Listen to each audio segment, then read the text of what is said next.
Realise our relationship with Krishna. जब तक वह संबंध हमारे जीवन में स्थापित नहीं होता है, तब तक भक्ति पथ पर क्यों आगे बढ़े इसकी प्रेरणा हमको नहीं मिलती। ये संबंध जानना बहुत आवश्यक है। तो कई लोग अपने जीवन में अलग अलग धर्मों को, कुछ माता इधर आ सकती है, बहुत जगह है, ऐसा लग रहा है मैं मून से लेक्चर दे रहा हूँ, बहुत दूर लग। तो कई बार हम लोग अलग अलग पथ पर अग्रसर होने का प्रयास तो करते हैं, लेकिन हम किस उद्देश्य के लिए कर रहे हैं वही नहीं हमको पता होता है। So that is one extreme where we don't know for whom we are doing, why we are doing. The basics are not clear. But there is another extreme where we know everything but don't do anything practical. जैसे प्रभुपाद एक बार वृंदावन मंदिर में कुछ दिनों के लिए आए थे, और जैसा प्रभुपाद का दैनिक कार्यक्रम था, रोज मॉर्निंग वॉक के लिए जाया करते थे। तो उस दिन भी प्रभुपाद मॉर्निंग वॉक के लिए जा रहे थे, तो एक जो शिष्य था उसने बहुत सारे नए नए श्लोक सीखे थे। अब उसको लगा कि सीखे हैं तो सुनाना तो चाहिए, तो वो क्या करता था, जो मंदिर का मेन डोर था वहां खड़े होकर के प्रभुपाद को बड़े श्लोक सुनाया। प्रभुपाद एक दिन तो कुछ नहीं बोले, लौट के आए तो वहीं खड़ा मिला, फिर वो श्लोक सुना रहा। दूसरा दिन भी इसी तरह हुआ, तीसरा दिन भी हुआ। तो प्रभुपाद पहले तो उसके आगे से निकल गए, फिर प्रभुपाद वापस आई, came back, said do something practical. तो केवल श्लोकों को याद करना या संबंध को समझना यह काफी नहीं, उसके बाद क्या करना है, ये next step, second step of Krishna consciousness is अभिधेय, जहां हम ये विचार करें कि कैसे हम भक्ति पथ पर अग्रसर हों। ये साधन भक्ति को अपने जीवन में अपनाना, इसको अभिधेय बोला जाता है।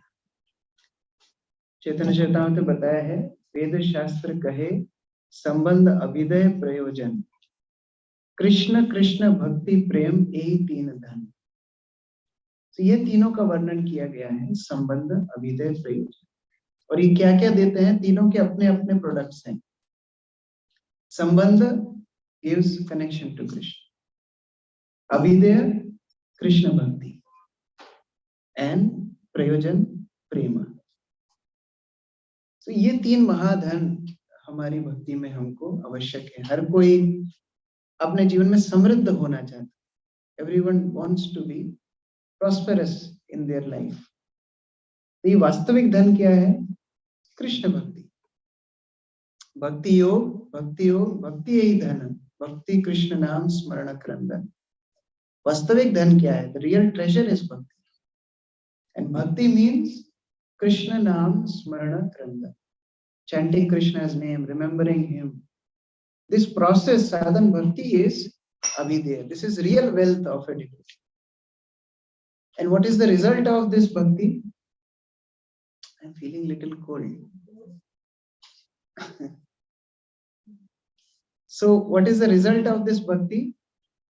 Srimad Bhagavatam tells that if somebody has this eagerness to practice Krishna consciousness, to hear Krishna's glory, then Krishna becomes captured in his heart.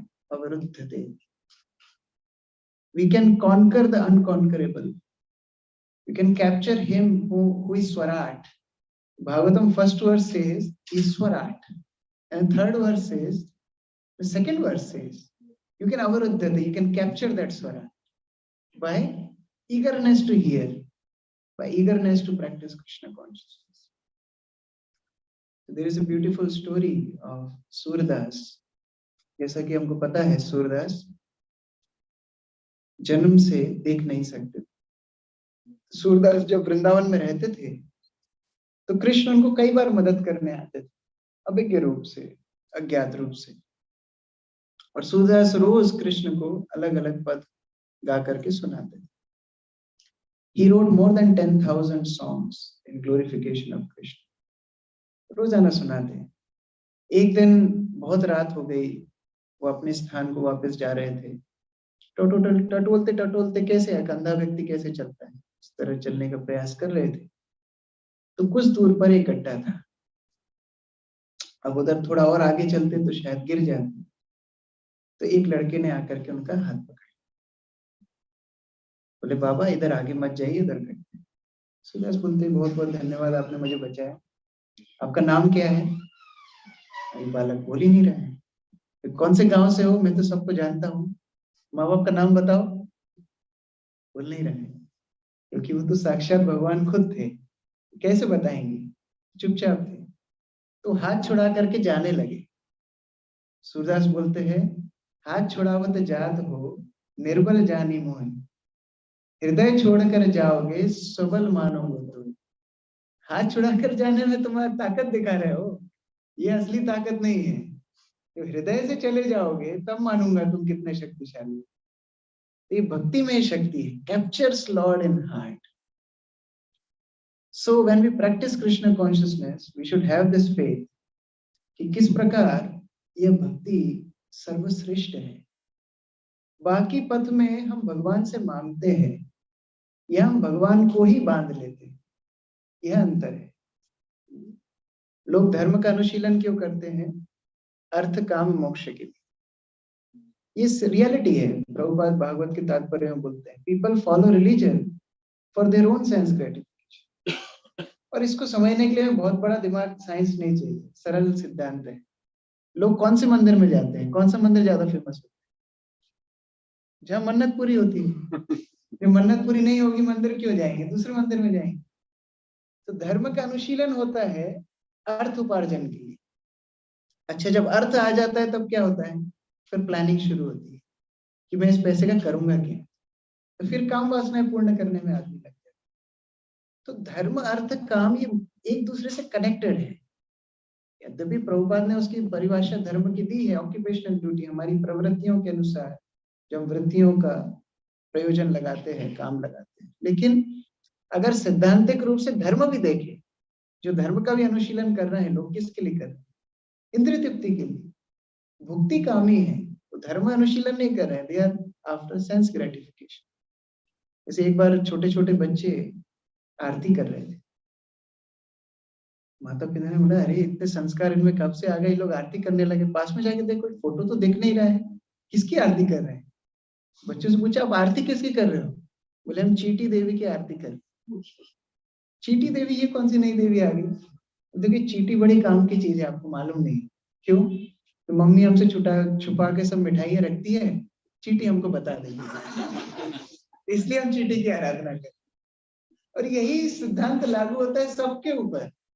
वह लगे हुए हैं भाग दौड़ में, जहां से हमारी इच्छाएं पूरी हो जाए बस वही हमारे भगवान।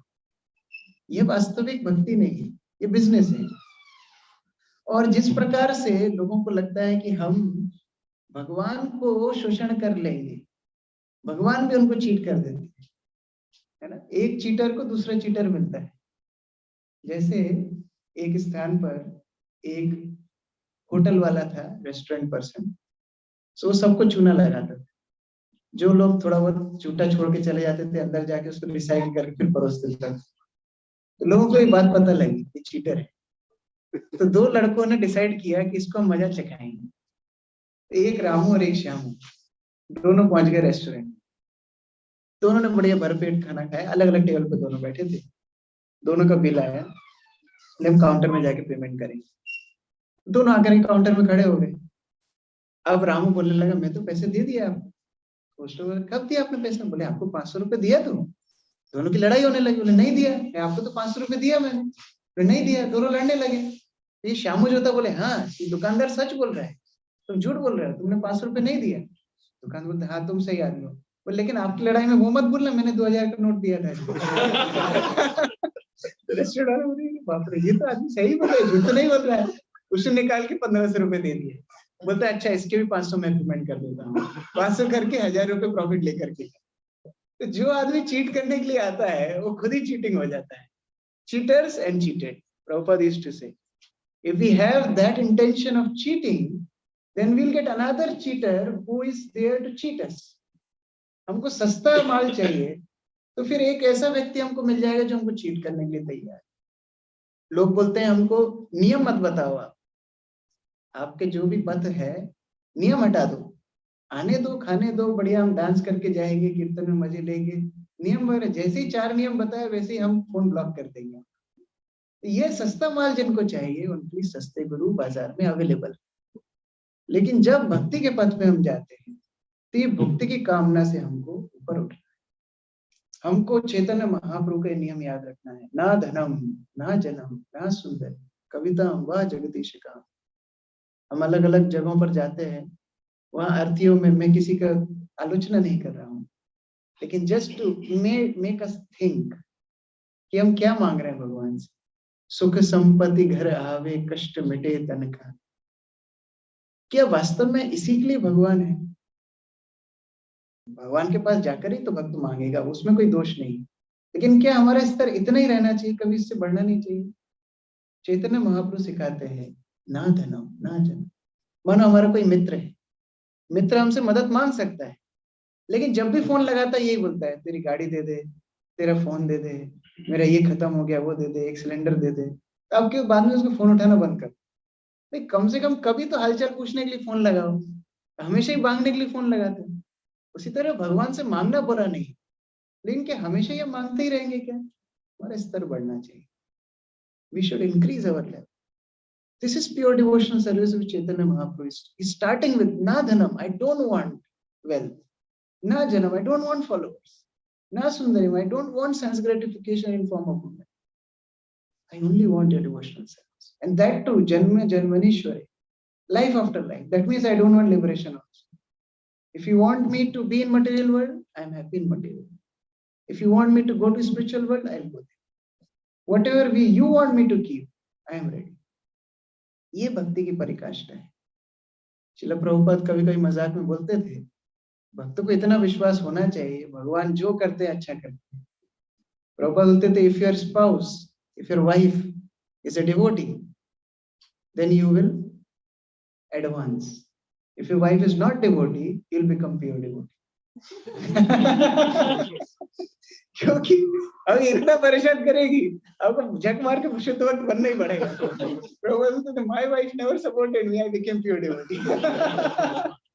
Everything is blessing in Krishna consciousness. उस तरह हमारे भक्त को कभी मांगने की आवश्यकता ही नहीं है, भगवान अपने आप पूरा कर देंगे। जो कर रहे हैं हमारे लिए अच्छा कर रहे हैं, है ना। जैसे चैतन्य महाप्रभु एक बार अपने निजी अनुयायी श्रीवास ठाकुर से पूछते हैं कि श्रीवास, तुम दिन भर मेरे साथ घूमते रहते हो, घर कैसे चलता है? दिन रात मेरे साथ हरे कृष्ण हरे राम, तो घर कैसे, काम काज करते हो नहीं करते, कैसे घर चलता है? श्रीवास ठाकुर उनको 3 ताली बजा देते हैं। चैतन्य महाप्रभु बोल रहे, ये क्या मजाक है, मैं प्रश्न पूछ रहा हूँ, उत्तर दो। यही तो मेरा उत्तर है। क्या उत्तर है?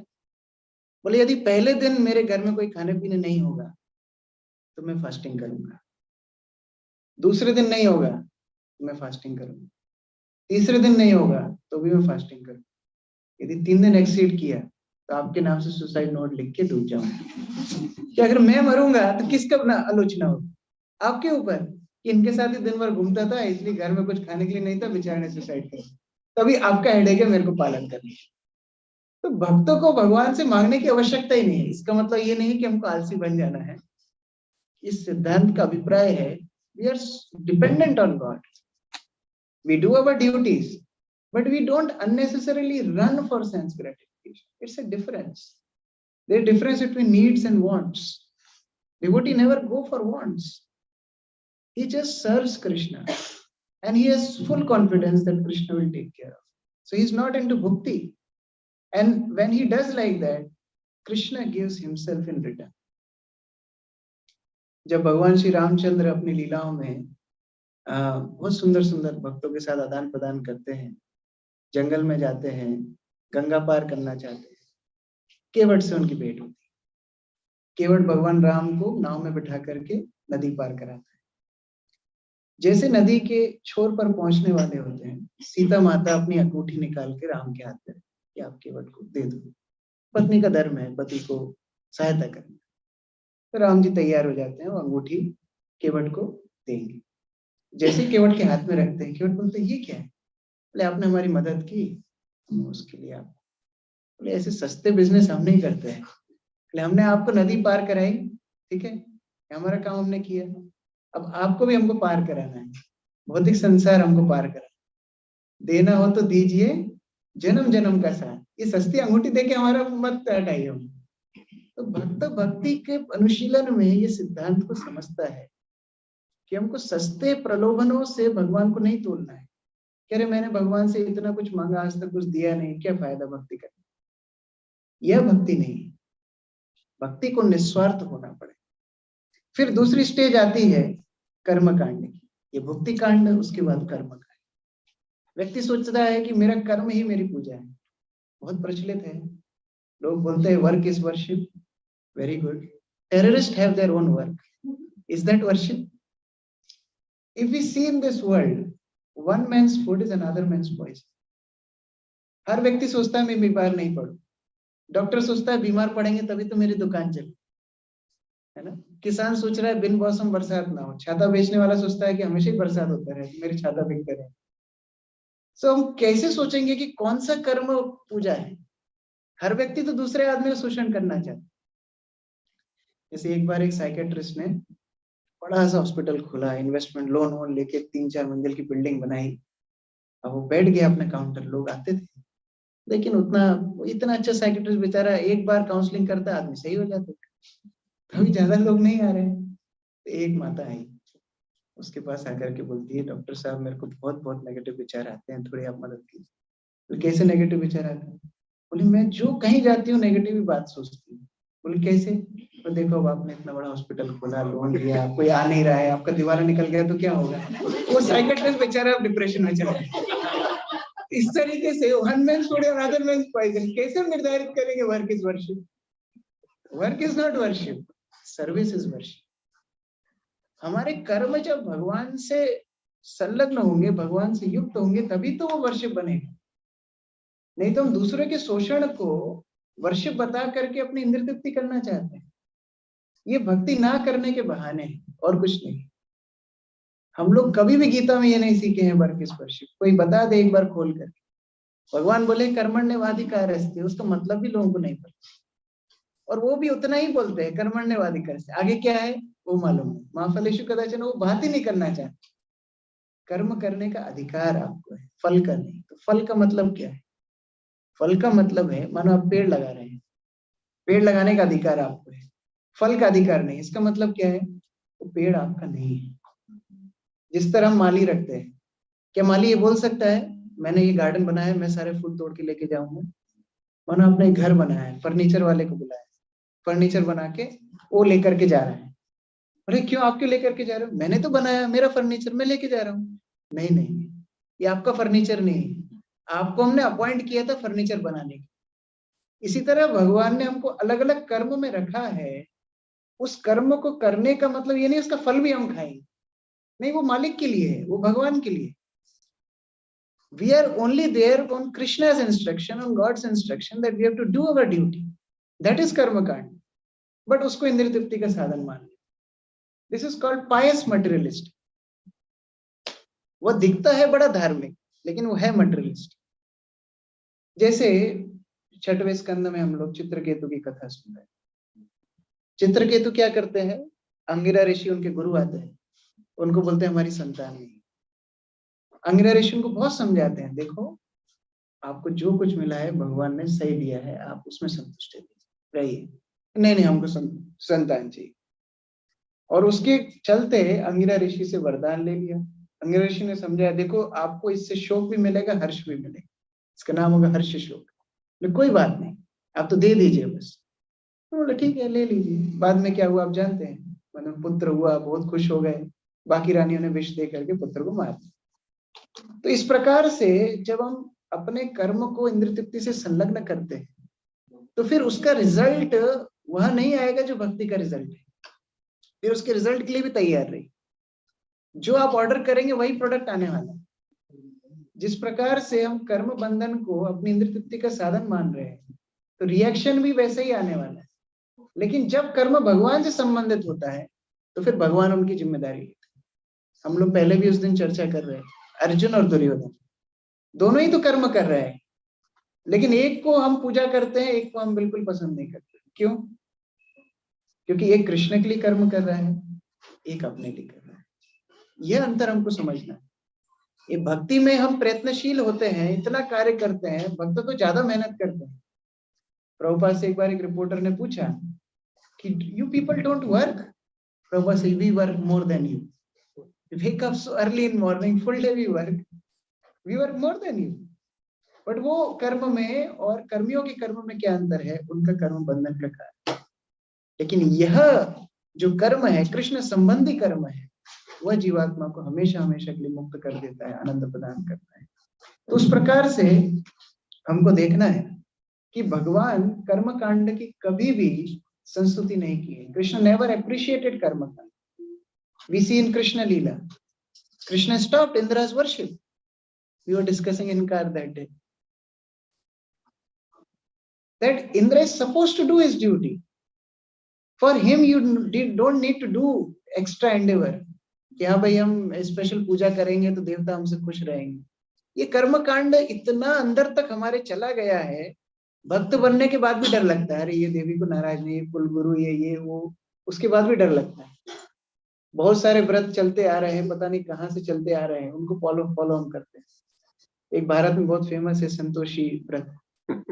हमारे भक्त लोग बताते हैं पहले तो स्पेलिंग ही गलत है। संतोषी इज ए पुल्लिंग male name, and if you are calling Santoshi Devi, that's grammar ही गलत है। तो शास्त्र तो बहुत दूर की बात है, has to be Santoshini Devi.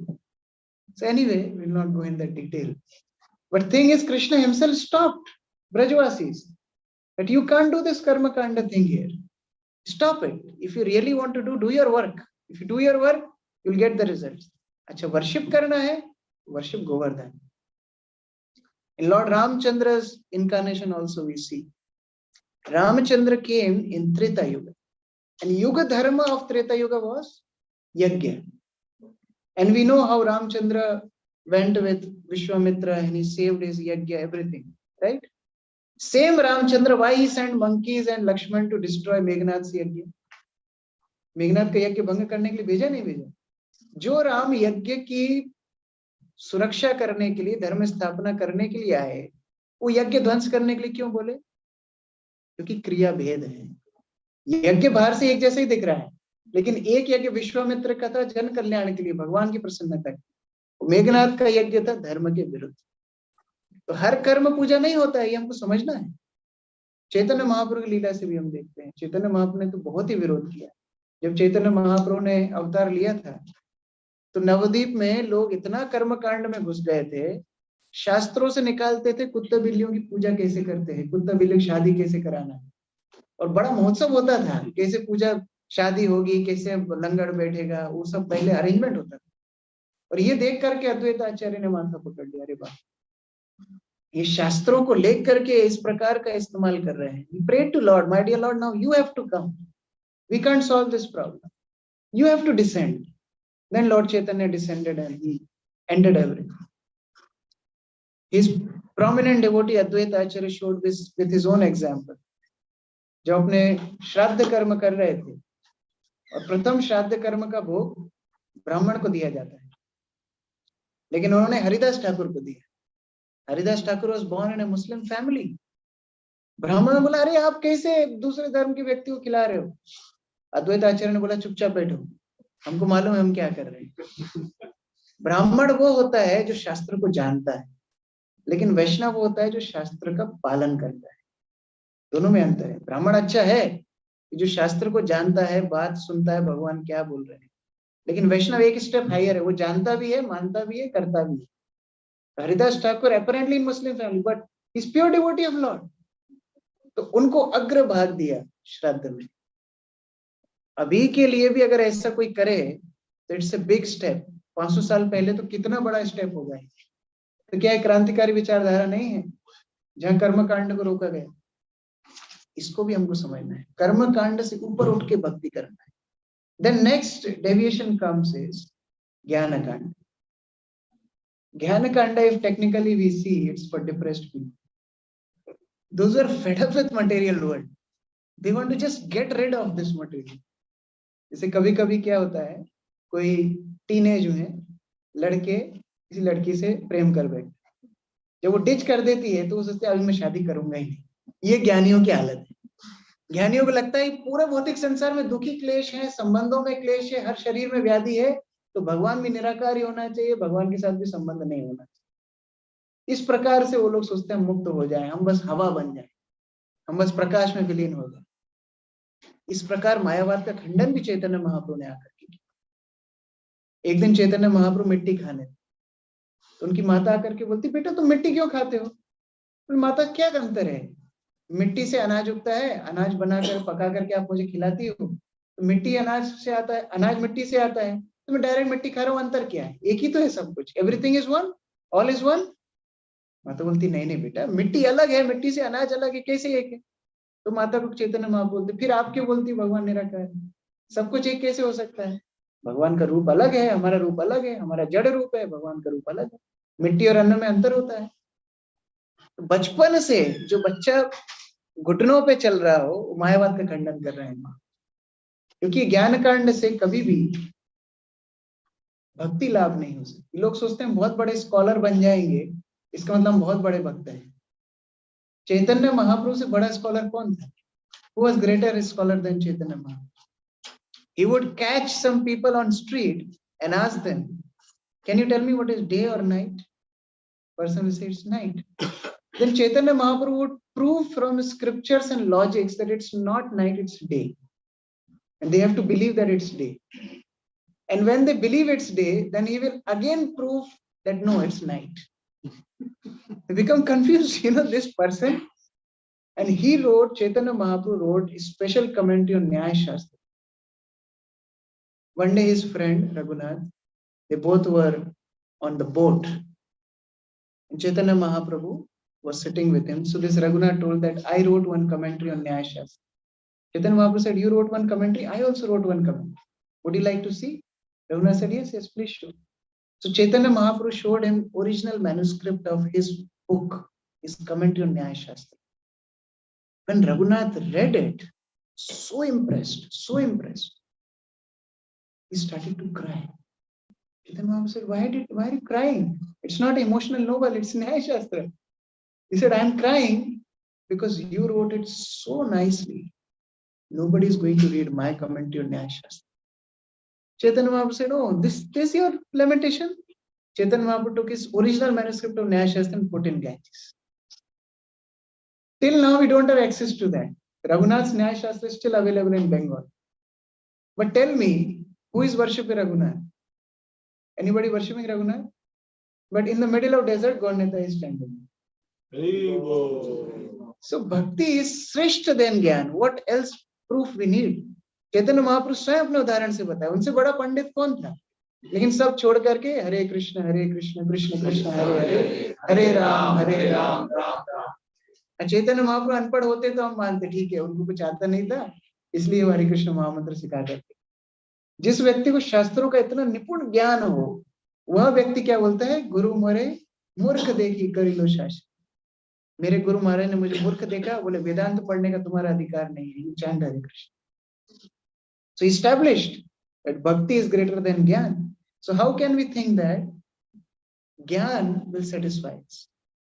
Gyan cannot satisfy. Chaitanya Mahaprabhu के इतने सारे अनुयायी पहले ज्ञान ही थे। सार्वभौम भट्टाचार्य ज्ञान मार्गी थे।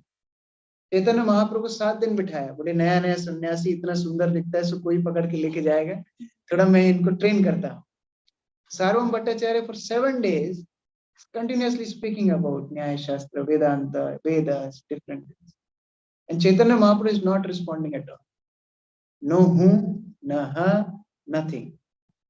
Sarvam Bhattacharya thought that is he understanding or not? There is no exclamation mark, no question mark, no full stop. How to understand? Sarvam Bhattacharya asked Krishna Chaitanya, are you understanding what I am saying? Chaitanya Mahaprabhu said, I am understanding the shlokas, but your commentary I am not understanding. Sarvam Bhattacharya said, commentary is for understanding the shloka. You are understanding shloka, but you are not understanding my interpretation, my commentary. How is that? Chaitanya Mahaprabhu said, your commentary is like clouds covering the sun. They are covering the real meaning. It was a big challenge to सार्वभौम भट्टाचार्य. सार्वभौम भट्टाचार्य उस समय पर इतने बड़े नीतिज्ञ थे, पूरे भारत से लोग उनसे न्याय शास्त्र पढ़ने के लिए आते थे.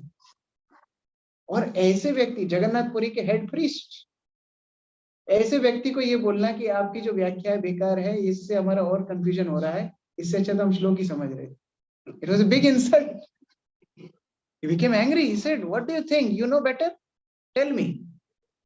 Chaitanya Mahaprabhu just took one verse, Atma Ramascha Muni, explained 64 meaning of the same verse. एक ही श्लोक के 64 मीनिंग बता दी. सार्वभौम भट्टाचार्य बैठ गए इस चरणों में. बहुत बुरा लगा. अपने रूम में गए, दरवाजा बंद कर लिया, रोने लगे. अरे आज तक तो ऐसा हुआ नहीं, एक लड़का आकर के मेरे को डिफीट करके चला गया. पूरी रात रोते लगे. फिर night he saw vision. He saw Chaitanya Mahaprabhu appeared in his vision. And then Chaitanya Mahaprabhu became Lord Ramchandra with bow and arrow. And then Chaitanya Mahaprabhu became Krishna with butter in his hand. So Sarvam Bhattacharya was convinced. The boy who defeated me is not ordinary boy. He's Ramchandra. He's Krishna himself. And next morning, Chaitanya Mahaprabhu knocks his door. Sarvam Bhattacharya opens his door. He says, "Whole night I couldn't sleep." Chaitanya Mahaprabhu says, "I know. I brought Lord Jagannath's Mahaprasad. Please sleep." Sarvam Bhattacharya said, "But what about my morning duties? I didn't take bath. I didn't do my Gayatri. I didn't do my study of Vedanta. How can I eat before that?" Chaitanya Mahaprabhu said, "Don't worry. Just take prasad." He said, "But if I'll take reaction, you will give me all reaction. I came here to take all reaction. Just take prasad." Sarvam Bhattacharya accepted that prasad without doing any morning duties. And that day Chaitanya Mahaprabhu declared he became pure devotee. So ज्ञान से ऊपर भक्ति है. ये बड़े बड़े ज्ञानियों ने सब पढ़ चुका है, कर चुके हैं, उसके बाद भक्त बने. बट क्या एक भी भक्त ऐसा है जो ज्ञानी बना है? चतुष कुमार पहले निराकारवादी थे, भक्त बने. क्या एक भी उदाहरण ऐसा है? माता यशोदा अभी कृष्ण को छोड़ के निराकार की पूजा करने लगी. ऐसा कभी था? एक भी उदाहरण है इस तरह हिस्ट्री में? So we have to understand that bhakti is much higher than jnana karma bhakti. But only one prerequisite, that we have to be serious in the practice of devotional service. Prabhupada used to say that devotional service is so simple that it slips from our hand. इतनी सहज लगती है कि हमको लगता है इसमें क्या है, बड़ा सा यज्ञ होता, कोई थोड़े ब्राह्मण आके मंत्र बोलते जो हमको समझ में ना आते, तो लगता कि कुछ बड़ा काम हो रहा है. ये क्या है, बैठ करके करताल बजाना, ताली बजा हरे कृष्ण हरे कृष्ण. बट ये सर्वश्रेष्ठ है. देखो इसीलिए इसको गोपनीय बोला गया है. गुह्यम क्यों, गुह्यतरा गुह्यतमम क्यों बोला गया है? क्योंकि दिखता सहज है लेकिन अंदर ये सर्वश्रेष्ठ है. ये हमको मानना पड़ेगा. बड़े बड़े भक्तों ने कितनी कठिन परिश्रम किया है. ध्रुव ने कितनी तपस्या की, प्रहलाद ने कितने कष्ट भोगे, पांडवों ने कितनी कठिन तपस्या की, और हम एसी भक्ति वेदांत स्वामी. We are nicely sitting in our house, air conditioned. तो हमारे लिए प्रयास क्या है, हमारी तपस्या क्या है? हमारी तपस्या यही साधन भक्ति है, जो प्रभुपाद ने बोला है, नियमित रूप से अपने नाम जप कर, रोज हरे कृष्ण महामंत्र जप, 4 नियमों का सिंसियरली पालन कर. ऐसा नहीं कि ठीक है अब प्रभु जी ट्रैवलिंग में चलता है, इधर चलता है उधर चलता है. चलता है एटीट्यूड रहेगा तो कभी भक्ति में प्रोग्रेस नहीं करता. भगवान तब मदद करते हैं जब भक्त गंभीर होता है. हम जब कोटा जा रहे थे तो हमारी माता ने हमको बोला था, आप एकादशी वगैरह आप छोड़ दो, वहां जाएंगे कोई एकादशी प्रसाद मिलेगा नहीं, अभी जो है वो खा लेना, भगवान ही तो भेजते हैं, खा लो. बहुत अच्छा फिलहाल हमको प्रीचिंग करके भेजा था. हम जब वहां गए, हम 7-8 भक्त एक साथ रहते थे, बोला नहीं एकादशी तो नहीं तोड़ेंगे, क्या करें. तो पहली एकादशी हम लोग गए, दूध खरीद करके लेके आए और केला, दूध और केला खा करके एकादशी निकाली. तो अगली एकादशी में भगवान जाने कहां से एक व्यक्ति हमारे डोर पे नॉक किया, बोला पास में एक मेस है, वहां पर केवल एकादशी प्रसाद बनता है, आप लोग वहां खा सकते. वो कौन ने भेजा, किसने भेजा, कहां से वो लड़का आया, हमको आज तक मालूम नहीं, और उसको किसने बताया हम एकादशी व्रत करते हैं. तो अगर आप गंभीर हैं तो भगवान आयोजन करेंगे, लेकिन अगर आप पहले से ही अस्त्र शस्त्र डाल देंगे तो भगवान कैसे मदद करें. तो हमारे लिए तपस्या साधन भक्ति है. कि कैसे अपने नियमों का पालन गंभीरता से करें। हाँ, दूसरों के लिए आपको कठोर बनने की आवश्यकता नहीं। दूसरों के लिए आपको हृदय कोमल रखना है, वो कितना कर पा रहे हैं उनको अप्रिशिएट कीजिए, लेकिन स्वयं के लिए तो क्या गंभीर नहीं बनना पड़ेगा। जो भगवत धाम जानना चाहते हैं उनको गंभीर अपने जीवन में बनना पड़ेगा। If one is not serious, he never go back to Krishna. एक होता है ठंडा, एक होता है गर्म, और उसके बीच में होता है कुनकुना, lukewarm. So either we become thanda, materialistic, so we can enjoy. At least they are thinking they are enjoying. और आप बन जाइए गरम, यानी कि पक्का साधन भक्त। अब ये बीच का जो कुनकुनी स्थिति है ना, ये बहुत खतरनाक है। इसमें क्या होता है, ना तो भक्ति अच्छे से हो रही है तो भक्ति का स्वादन नहीं मिल रहा है, और ना भौतिक संसार में हम जा पा रहे हैं तो वो सब भी छूट गया है। अब बीच में भूत जैसा लटक गया है। ऐसा व्यक्ति कभी खुश नहीं रह सकता, फिर वो फेस लटका के घूमता रहेगा, जैसे कि उसको कृष्ण भावनामृत में आके बड़ी पनिशमेंट मिल रही है। See, we really want to be happy, either become hot or cold. This is the sincerity test we have to ask ourselves कि हम लोग क्या साधन भक्ति के लिए तैयार हैं। ये भुक्ति मुक्ति सिद्धि कामी से बड़ी भक्ति है, लेकिन क्या हम लोग इसको उतनी गंभीरता से ले पा रहे हैं? ये भक्ति में इतनी शक्ति है, it can transport us from material world to spiritual world in a fraction of second. But are we taking it that seriously? That should be our question. और अगर हम इस प्रकार से करेंगे, कृष्णा empowers. सरल साधन भक्ति का मतलब है गुरु निष्ठा। जो जितना गुरु के प्रति एकनिष्ठ है, उतना ही अच्छा साधन भक्ति है। साधन भक्ति का अर्थ इतना ही है। कई बार वो भी एक कंफ्यूजन होता है कि अरे शास्त्रों में इतना बताया है, ये करो, वो व्रत करो, ये करो, क्या क्या करें। नवदा भक्ति है, परीक्षित महाराज ने श्रवण किया, सुखदेव गोस्वामी ने कीर्तन किया, किसी ने स्मरण किया, किसी ने वंदन किया। हमारे पास आधा ही घंटा है दिन में, हम क्या करें? जो गुरु बोले वही साधन करें। गुरु के पास जाके पूछना चाहिए, मैं क्या करूं? सनातन गोस्वामी ने पूछा, रूप गोस्वामी ने पूछा, क्या करना चाहिए? चैतन्य महाप्रभु ने बताया। इसलिए रूप गोस्वामी ने जो ग्रंथ दिए हैं, स्ट्रेट शुरू कर दिया, वाचो वेगम मनसा क्रोध वेगम। कोई बुक का कोई आगे पीछे कोई ये तो होना चाहिए ना कि बैकग्राउंड बनाए, कुछ बेस बनाए, फिर जाकर कुछ सीधा शुरू कर दिया। लो साधन भक्ति शुरू। भक्ति रसामृत सिंधु उठाएंगे, शुरू भक्ति के क्या, what is the greatness of devotional service, 6 elements of devotional service, शुरू कर दिया। क्यों किया? चैतन्य महाप्रभु ने उनको बताया इतना कर। वो लोग बड़े पंडित थे, 15-15, 20-20 भाषाएं जानते थे, सब शास्त्र पढ़े थे, और इतने शास्त्र लिख चुके थे कि उनको लगा कि अरे ये सब पढ़ पढ़ के तो आगे के भक्त सब कंफ्यूज हो जाएंगे, तो उनको ग्रंथ समाधि दे दी। भाई ये सब ग्रंथ समाधि दे दो, ये आगे पढ़ने वाले लोग हैं नहीं, इनको थोड़ा बहुत ही करना है, इनके गुरु से पूछना। गुरु से पूछना साधन भक्ति। गुरु निष्ठ, जो जितना गुरु निष्ठ है उतना वो अच्छा साधन भक्ति, क्योंकि भक्ति करने की शक्ति गुरु से आती है, वो बल के स्तोत्र गुरु है।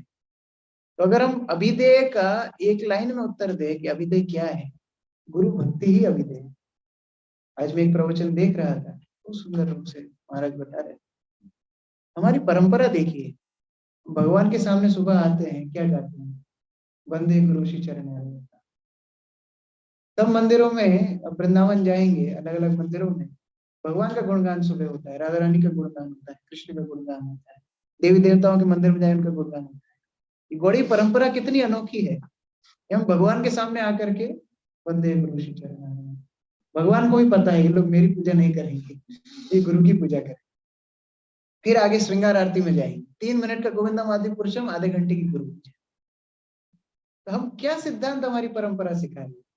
गुरु को एक निष्ठ पकड़ के चलना है, ये साधन भक्ति में बदले, तब हम भगवान तक पहुंच पाएंगे। कृष्ण का क्या अनुभव है हमें?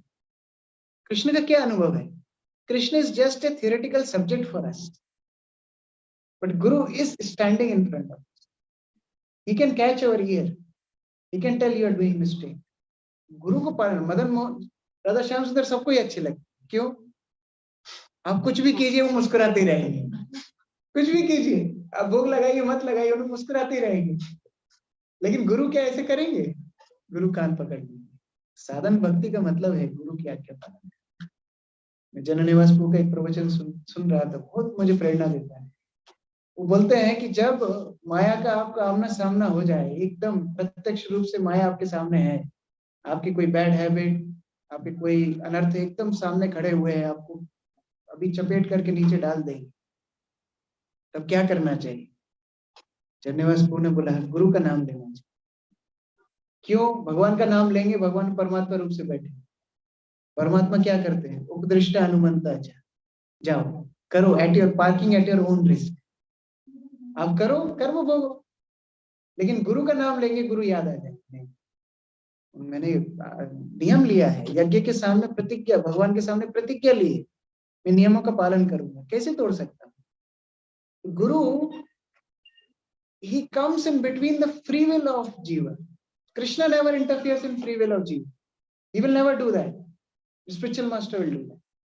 He will come in between jiva's free will, and he will say, no, you cannot do wrong things. Prabhupada ने लॉस एंजल्स, सैन फ्रांसिस्को में दीक्षा ली। दीक्षा दे करके और भक्तों को पता ही नहीं है क्या करना है। दीक्षा समारोह हो गया, सबको नए नए नाम मिल गए, हमने डिसाइड किया अभी दीक्षा हुई है, पार्टी होना चाहिए। तो मंदिर के जस्ट सामने एक शॉप थी, डोनट्स और आइसक्रीम। सभी डोनट्स और आइसक्रीम के शौकीन थे। मैं चलो, सबने पैसे मिलाए, पार्टी करेंगे। दीक्षा जस्ट हुई है, अभी अभी नाम मिला है, नया माला मिली है, उन्हें निश्चय किया हम सब मिलके सब ग्रुप बना करके डोनट्स आइसक्रीम की शॉप पे जाए।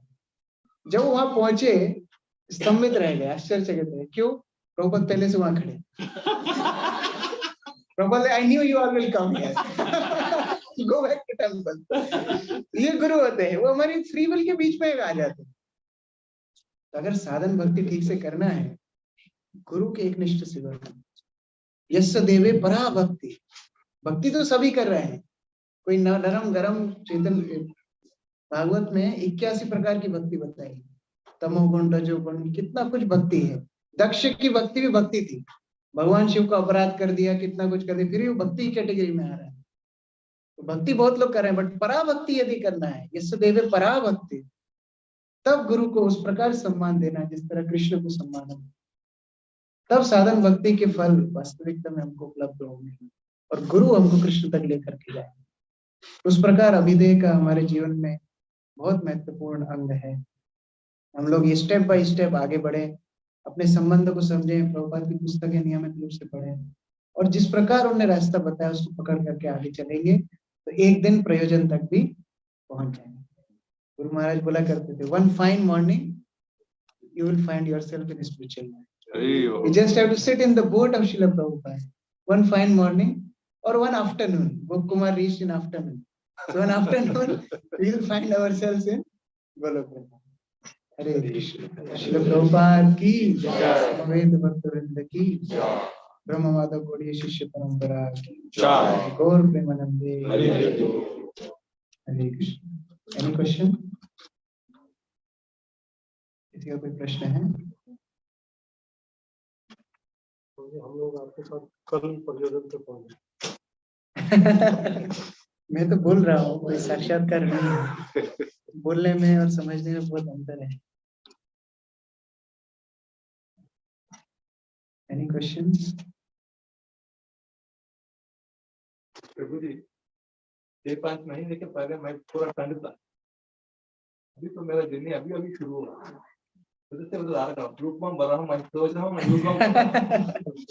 धीरे धीरे लेकिन गर्म होना है, लूकवार्म ही नहीं रहना। We should try, we should give ourselves time. ऐसा नहीं एक दिन में हम खींचतान के शुद्ध भक्त कर देंगे, ऐसा नहीं होता। It's not that we have to stretch ourselves, but we should not remain in comfort zone also. We should try to always increase. Devotional, like Krishna always increased. He took fish in Ganesh, little fish. Increase, became so big. So Krishna consciousness also should increase. Okay, today I am doing 1 round, but I should not remain on 1 round always. Sometimes devotees say, Prabhuji, 16 rounds से ऊपर मैं कभी नहीं करता हूँ। क्यों? Krishna is Kishore. He never grows more than 16. So I also don't go above 16. It should not happen like this. Bhakti should increase day by day. आज 1 round कर रहा हूँ, ठीक है, 2 महीने बाद कम से कम 2, 3 राउंड, 4 राउंड, धीरे धीरे। एकदम भी स्ट्रेच नहीं करना है, लेकिन एकदम बैठकर भी नहीं रहना। भगवत धाम जाना है तो धीरे धीरे प्रगति करना है, उसी को साधन भक्ति।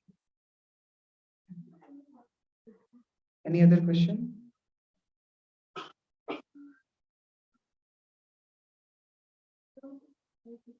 Thank you, Prabhuji.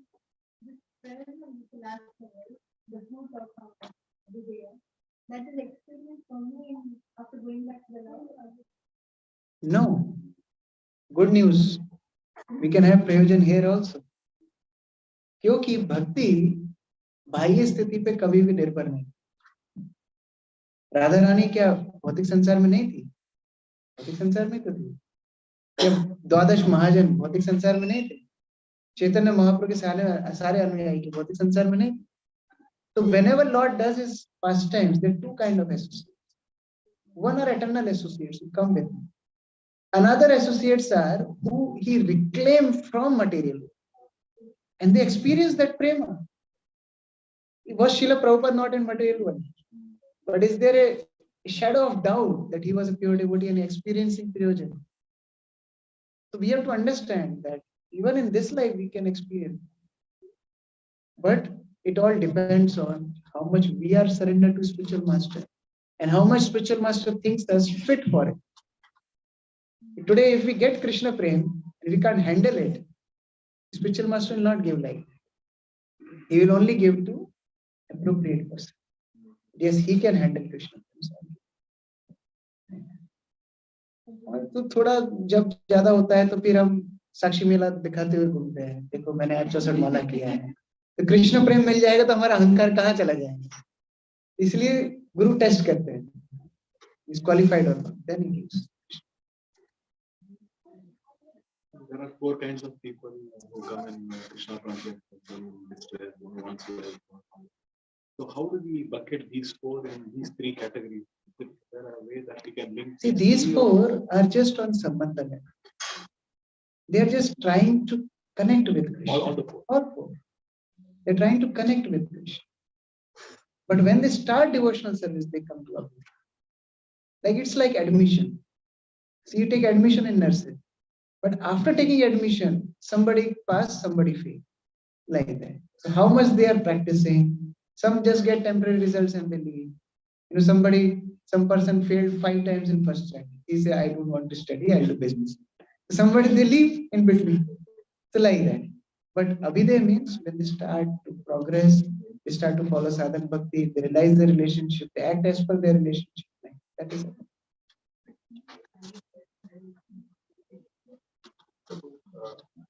How to find the right guru? How do you identify the right guru? It's a popular question in ISKCON. How to find a appropriate guru? See, guru is always appropriate. We have to become a perfect candidate. To the ratio of our sincerity, Krishna will reveal a perfect spiritual master. As we were discussing, if we are looking for cheap stuff, some cheater guru will come in our life. But if we are really, really sincere to serve Krishna, we should pray to Krishna that Krishna, please send me a bona fide spiritual master. Then Krishna will send a bona fide spiritual master. And it's like nobody has to give you a certificate that this is your guru. Nobody has to force you that inse diksha lena hai. It comes from heart. Because Chakshudan Dilojai Janme Janme Prabhu se. It's not a one line. One who gives us divine eyes to see Krishna, he is our Lord birth after birth. So if somebody is our master birth after birth, we will not recognize him. When that spiritual master speaks, the words will go deep in our heart. That will touch our heart. So we should hear from different devotees and see whose words are touching our heart.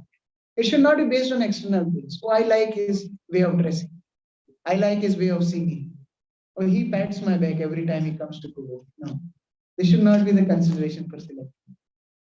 Whose words can give you power to follow Bhakti? That is good.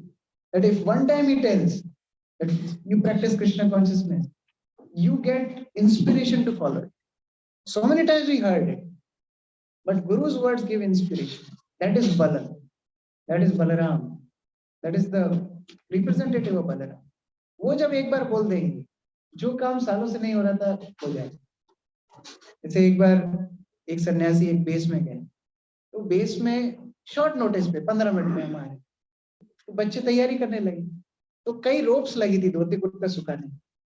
जो ropes कैची से उससे भी नहीं कटती, वो हाथ से खींचने पे भी टूट, कैसे टूट गई? क्यों? उनके गुरु आ रहे हैं। उसी तरीके से इतने पाश हमारे हृदय में बंधे हुए हैं, इतना लोग अनलोड कर रहे हैं। पूरा 1 महीना सुना दामोदर मास में, कुछ नहीं हुआ। प्रमाणित गुरु आकर के एक बार बोल देंगे, हो जाए। If you want to really see who is your guru, you should see that his words will inspire you to practice Bhakti. वो रियल स्पिरिचुअल मास्टर। उसी तरह भगवान के पास जाके प्रार्थना करना चाहिए, भगवान मैं आपके पास आना चाहता हूँ, तो आप ऐसे गुरु मेरे पास भेज दीजिए कि मैं कहीं चीट ना हो, मैं कहीं डेविएट ना हो। I should straight come to you. If we have that kind of attitude, Krishna will send that kind of spiritual master. Okay? Almost आपका लेसन में आपको होता है कि जो गुरु के प्रति एक निष्ठ भक्ति है, तो वही प्रगति का जो हमारा मूल है। अभी होता क्या, तो जैसे आपने अभी उदाहरण दिया कि राधा श्याम सुंदर जी हैं, वो तो हमेशा मुस्कुराते रहे, वैसे हमारे गुरु महाराज भी हमारे ऑल्टर में है, मुस्कुरा ही रहे। Nobody keeps a photo in angry mood, right? Smiling mood only. तो जो भक्त जिनके संग में हम लोग हैं, तो उनके प्रति हमारा right. I got the point, and thank you for bringing it up because I thought I missed that point. जब हम गुरु शब्द बोलते हैं, उस गुरु का मतलब केवल दीक्षा गुरु नहीं है। ये अंडरस्टैंडिंग हमको मन में बिठाना है। जब भी इस्कॉन में, प्रभुपाद के लेक्चरों में, पुस्तकों में, जहां भी हम गुरु पढ़ते हैं, उस गुरु का अर्थ केवल दीक्षा गुरु नहीं है। उसका मतलब है शिक्षा गुरु एंड दीक्षा। ये समग्र रूप से जीवात्मा का उद्धार करते हैं, केवल दीक्षा गुरु नहीं। हम नरोत्तम दास ठाकुर के जीवन में देखते हैं, नरोत्तम दास ठाकुर ने साक्षात भगवान कृष्ण का दर्शन किया। श्रीनिवास और नरोत्तम गुफा में थे, कृष्ण का साक्षात दर्शन किया, राधा रानी का साक्षात दर्शन किया। ये सब करने के बाद क्या कोई भक्त कुछ काम करेगा? कृष्ण का दर्शन हो गया, राधा रानी का दर्शन हो गया, प्रेम आ गया हृदय में, अब क्या? इसके बाद गुरु भक्ति है। नरोत्तम जीव गोस्वामी के अंडर पड़ते। गुरु कौन थे? लोकनाथ गोस्वामी। जीव गोस्वामी ने एक दिन सभा बुलाई, कार्तिक मास की अंत पूर्णिमा, इसी टाइम की बात। सबको बुलाया और बोला कि चैतन्य महाप्रभु की वाणी जन जन तक पहुंचना चाहिए। उसके लिए हम निश्चय किया है कि हम एक संकीर्तन पार्टी भेजेंगे। 3 नाम सिलेक्ट किए हैं, श्रीनिवास, श्यामानंद, नरोत्तम। ठीक है। उनके गुरुओं को उसी टाइम पता पड़ा कि डिसीजन हो गया, और उस टाइम जीव गोस्वामी पूछ रहे हैं लोकनाथ गोस्वामी, लोकनाथ गोस्वामी आप क्या बोलते हैं, नरोत्तम को भेजना चाहिए? अब ये जो उनका आचरण है बहुत आदर्श हुआ है। हमको समझना पड़ेगा, लोकनाथ गोस्वामी के केवल एक ही शिष्य थे, only one disciple, Narottam. And Loknath Goswami was so aged, he was the eldest Goswami. And ये बात चल रही है जब रूप सनातन सब जा चुके थे, he was very very old that time. उस समय पर नरोत्तम उनकी मदद करते, राधा विनोद के लिए सामग्री लाना, पुष्प लाना, पूरा अरेंजमेंट करना, कभी गर्मी है तो पंखा करते, कभी सर्दी है तो आग जलाते। Loknath Goswami was dependent on him. Then also Loknath Goswami raised his hands and told Narottam, you go. He said, although I am so fortunate to have you as my disciple, and being separated from you would be greatest pain to my heart, but I prefer Chaitanya Mahaprabhu's service more than my own hair. So you go, Narottam. Narottam was crying. And it's not instruction of his spiritual master, it's instruction of his Siksha Guru. But he went. Another, Srinivas Acharya, Gopal Bhatta Goswami's disciple. He also, Gopal Bhatta Goswami said, you go. And Shyamananda Prabhu, his guru was not there also. Hridaya Chaitanya Prabhu was in Odisha. Then also, Jeev Goswami's instruction, they left Vrindavan where they saw Radha Krishna. And they went in Sankirtan. And today we are worshipping Narottam, we are worshipping Srinivas Acharya, we are worshipping Shyamananda. So we have to understand that Siksha Guru is as equal as Diksha. हमको ये समझना पड़ेगा। अगर हम इस तरह नहीं समझेंगे तो बहुत अपराध करेंगे। दीक्षा गुरु दीक्षा देकर ही इसलिए जाते हैं जिससे शिक्षा गुरु उनकी देखभाल कर पाए, उनके भरोसे पे तो दे के जाते हैं। देखिए दीक्षा on their responsibility that yes, Here are senior devotees who will take care of them. But if we stop taking their guidance, that now I am initiated, what I don't need them anymore, then who will take care of us? Who will take our responsibility? So we have to understand this Guru Tattva means Diksha and Diksha both. Did that answer? Yes. Can I ask one? In the art of parenting, you had mentioned about Dua. Lord Vishnu comes, he touches the cheek to the conscience. And you spoke about the impressions that children have. After that, you mentioned something which I was not I able to said connect that even after having Lord Vishnu association and Lord Vishnu giving him all Vedic knowledge to the conch shell touching on his head, later on when he became king and his brother was killed by Yakshas, he became angry. He said, I want to take revenge. His old sanskar of revenge, which was instigated by Suruchi, again came. And then again, Kuber and Manu had to come back. No, you are devotee. What are you doing? Stop it. And he had to stop. That was the Hare Krishna.